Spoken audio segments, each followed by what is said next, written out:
Arunkumar, inspector Veeravanallur, அதாவது நெல்லை மாவட்டம் வீரவநல்லூர் காவல் நிலையத்தில் இன்ஸ்பெக்டராக இருக்கார். இந்த அருண்குமார் மதுரை மாநகரத்தில் சப் இன்ஸ்பெக்டராக இருக்கும்போது ஒரு இளம் பெண்ணோட தொடர்பு ஏற்பட்டு அவங்க லவ் பண்ணி கல்யாணம் பண்ணுற ஸ்டேஜில் போயிருக்காங்க. அதாவது திருமணத்தை தாண்டிய உறவு, செக்ஷுவல் அட்ராக்ஷன், செக்ஷுவல் கனெக்ஷன் எல்லாமே இருந்திருக்கு. அதன் பிறகு பல வருஷம் ஆகிப்போச்சு. எஸ்ஐயிலேருந்து இன்ஸ்பெக்டர் ஆகிட்டார். இப்போ அந்த அம்மா அனைத்து மகளிர் காவல் நிலையத்தில் கம்ப்ளைண்ட் கொடுத்துருக்காங்க.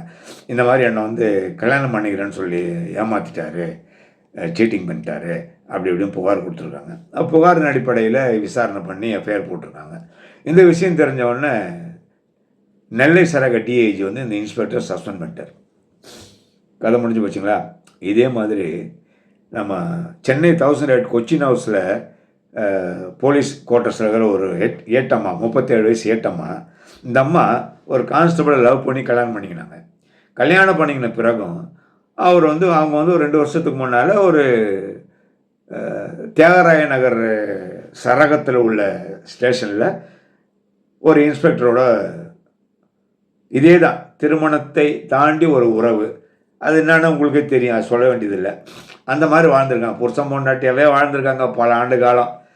அதன் பிறகு இந்த அம்மாவுக்கு இந்த கான்ஸ்டபிளுக்கு யோசனை வந்துச்சான், ஐயோ நம்ம திருமணம் செஞ்சுக்கணும், நம்ம புருஷனுக்கு துரோகம் பண்ணுறோமே, இது எவ்வளோ பெரிய தப்பு அப்படின்னு சொல்லி மனம் திருந்தி இவங்க அந்த இன்ஸ்பெக்டர் விட்டுட்டு வந்துட்டாங்களாம். அதுக்கப்புறம் அந்த இன்ஸ்பெக்டர் இவங்க 2 பேரும் ஒன்றா இருந்த ஃபோட்டோஸ்லாம் எடுத்து மிரட்டுறாராம். அதனால் என்னை நான் மனம் திருந்தி புருஷனோடு இருக்கிறேன், இப்போ இவர் மிரட்டுறாரு, நடவடிக்கை எடுங்க அப்படின்னு சொல்லி சென்னை கமிஷனர் அமல்ராஜ்கிட்ட கம்ப்ளைண்ட் கொடுத்துருக்காங்க. இந்த காவல்துறையினர் ரெண்டுமே காவல்துறையினர்கள் அப்படின்னா அது விசாரிக்கிறதுக்கு ஒரு விசாகா கமிட்டின்னு ஒன்று இருக்குது. அந்த விசாகா கமிட்டிக்கு இவர் பரிந்துரை பண்ணியிருக்கார் கமிஷனர். சரி, விசாகா கமிட்டியில் இவர் பண்ணது தப்புன்னு சொன்னால் கூட அதை சஸ்பெண்ட் பண்ணுவாங்க, சார்ஜ் கொடுப்பா எதாவது செய்வாங்க. ஆனால் அவர் கோர்ட்டுக்கு போய் அதை உடச்சிடுவார். ஏன்னா இது 2 விஷயத்துக்குமே எவிடன்ஸ் கிடையாது, விட்னஸ் கிடையாது. வீரவநல்லூர் இன்ஸ்பெக்டருக்கும் விட்னஸ் கிடையாது, டி நகர் இன்ஸ்பெக்டருக்கும் விட்னஸ் கிடையாது.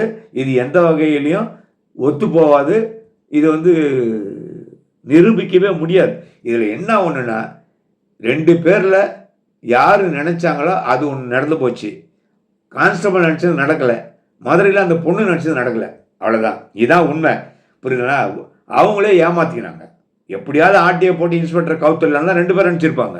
இதுதான் உண்மை, இதில் வேறு எந்த இதுவும் இல்லை. அவரும் உஷாராயிட்டார். 2 இன்ஸ்பெக்டர் அவங்களுக்கு என்ன தேவையோ அது பண்ணிவிட்டு சைலண்ட்டாக விட்டாங்க. ஆக ஆண்களும் பெண்களும் உஷாராக இருக்கணுன்றேன். காவல்துறையில் ஆசைப்பட்டு போய் விழுந்தீங்களா மாட்டிக்க வேண்டியது தான். அப்புறம் பப்ளிக்கில் இப்படி கம்ப்ளைண்ட் நடந்தது உண்மையாக போயாலாம் நமக்கு தெரியாது. ஆனால் அவங்கள ஒன்றும் பண்ணவும் முடியாது.